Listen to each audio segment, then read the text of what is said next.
Every single night, you do something genuinely insane. You go completely unconscious, for hours, paralyzed, helpless, just out. And for most of our evolutionary history, we did this on the ground, in the dark, outside. Hello, by the way, you bold ape. Welcome to the case file. Today, we are asking one of the stranger questions about being human. Why does sleep exist at all? And why is the human version of it so bizarre? Because here is the problem. Evolution is a ruthless editor. If a trait costs you survival and doesn't pay back more than it takes, it gets cut. No mercy, no exceptions. Sleep costs an enormous amount. You can't eat. You can't watch for predators. You are, bluntly, meat. And yet, here you are, still sleeping every night, your entire life. Which means whatever sleep is doing for you, it is doing it so well that evolution not only kept it, it made it compulsory. Let's open the file. First, some basics, because the basics are already weird. Every animal with a nervous system sleeps. Fish sleep, flies sleep, even jellyfish appear to sleep. It is one of the most conserved behaviors in the animal kingdom. Something that universal is not a bug. It is an absolutely load-bearing feature of biology. But the human version of sleep has some very unusual features that set us apart, even from our closest relatives. Let's talk about our cousins first. Chimpanzees sleep roughly 9 to 10 hours a night. They build a fresh nest every single evening, up in the trees, off the ground, away from whatever wants to eat them. Orangutans do the same. Gorillas build ground nests, but they are enormous and not easy to sneak up on. Our great ape relatives average around 9 to 10 hours of sleep. Humans average 7 to 8. We sleep less than almost any other primate. We also get dramatically more REM sleep, the deep, vivid, brain-on-fire stage, than any other primate.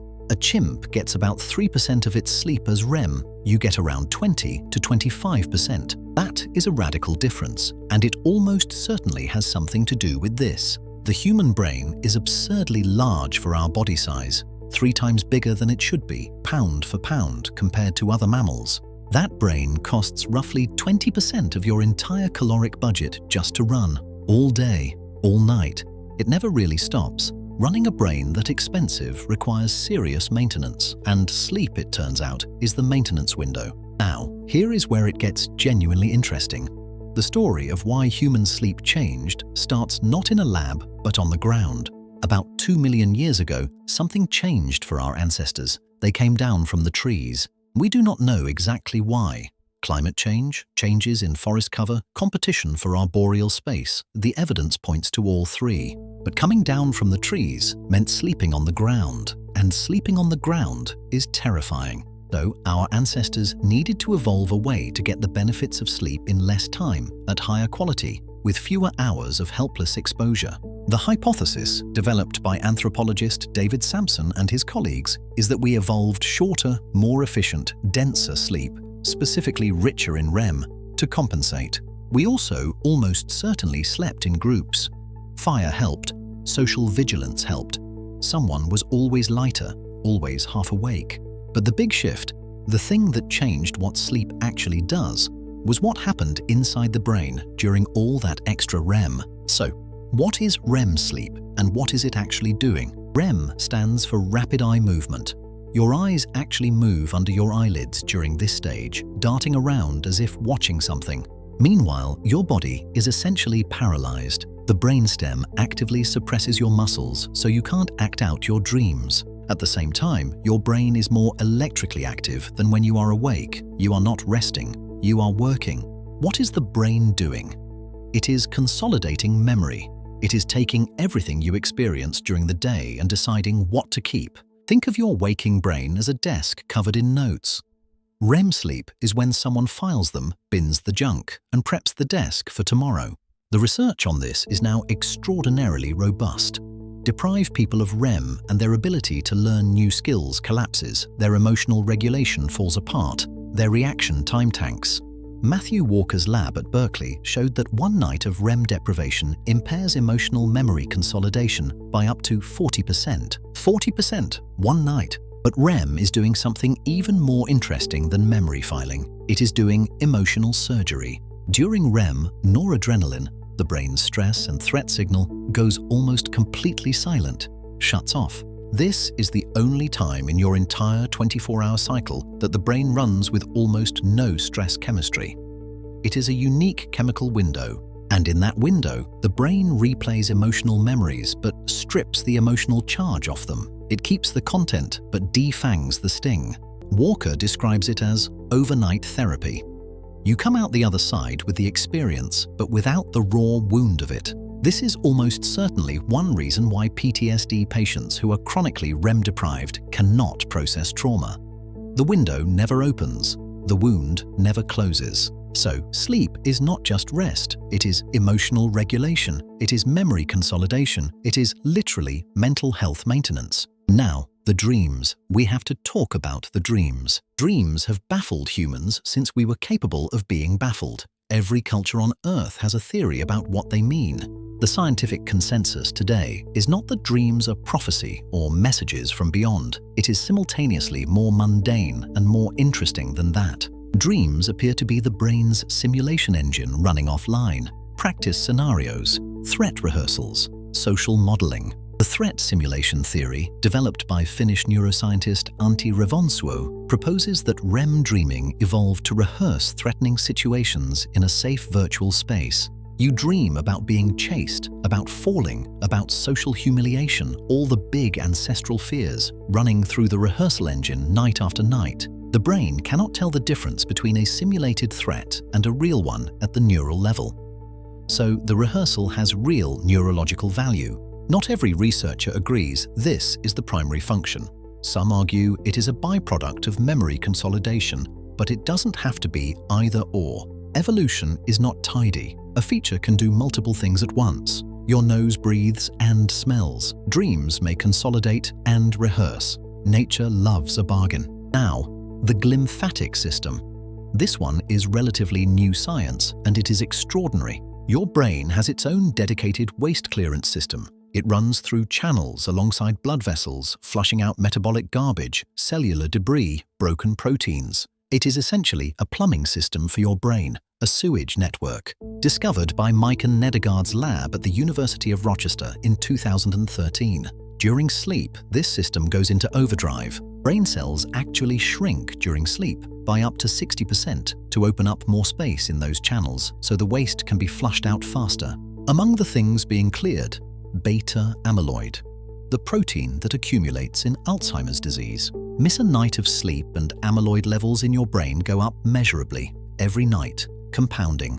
The host stares at you. Sleep is, among other things, your brain taking out the trash. Skip it and the trash piles up permanently. Now, let's connect all of this back to the big picture, because the story of human sleep is also the story of the human brain. Our brains tripled in size over about 2 million years. That is blindingly fast by evolutionary standards. One driver of that expansion was almost certainly increased social complexity. Living in bigger groups, reading faces, tracking alliances, managing relationships. More social complexity required better emotional processing. Better emotional processing required more and better REM sleep.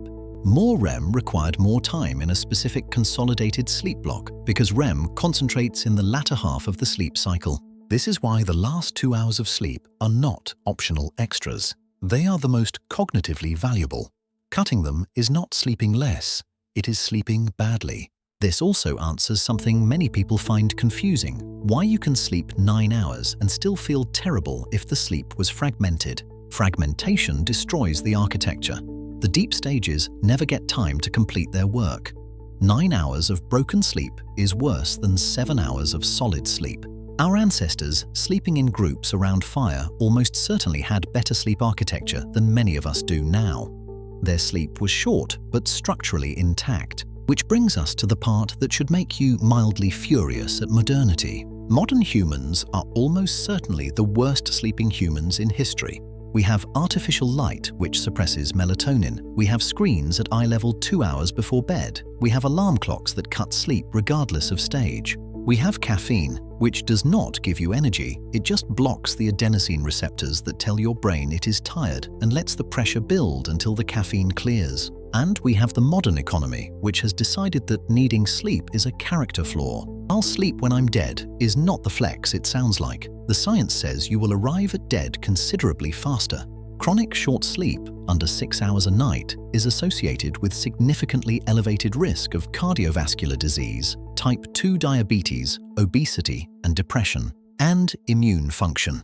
Miss one night of sleep and your natural killer cell activity, the cells that hunt cancer, drops by 70%. 70%. Sleep deprivation is not productivity, it is self-vandalism dressed up as ambition.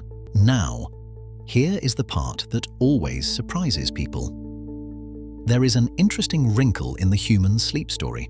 We are not monophasic by default. Before artificial light, the evidence suggests many humans slept in two segments, a first sleep and a second sleep, with a quiet, wakeful period in between. Historian Roger E. Kirch documented references to first sleep and second sleep throughout pre-industrial literature, diaries, court records, medical texts, across many cultures.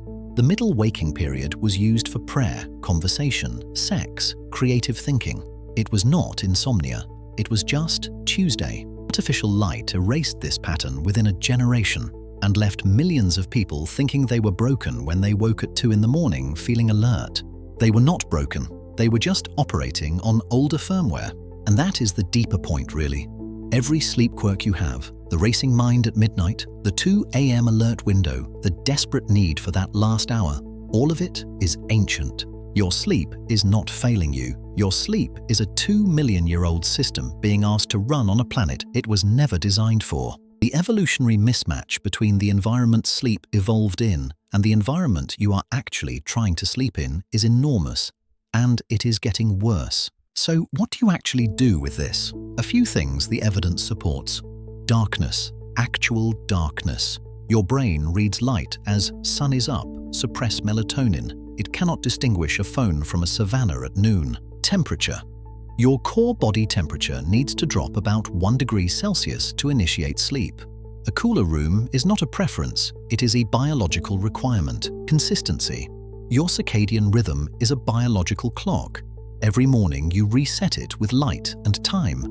Blow it up on weekends with a 4 a.m. bedtime and you have given yourself jet lag without the flight. The case is clear. Sleep is not laziness. It is not weakness.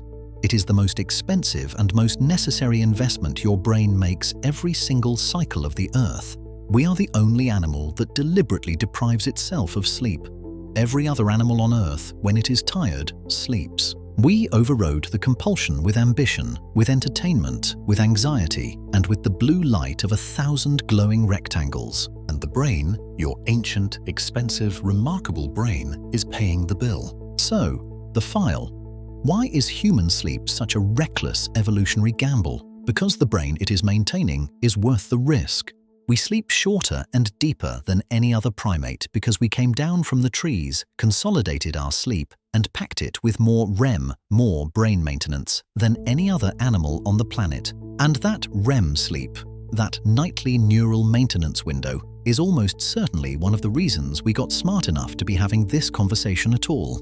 The gamble paid off, though we are doing our absolute best to squander the winnings. Case closed, file sealed, now go to sleep. If this file was worth your time, the subscribe button is right there. More cases are open. We will see you in the next one.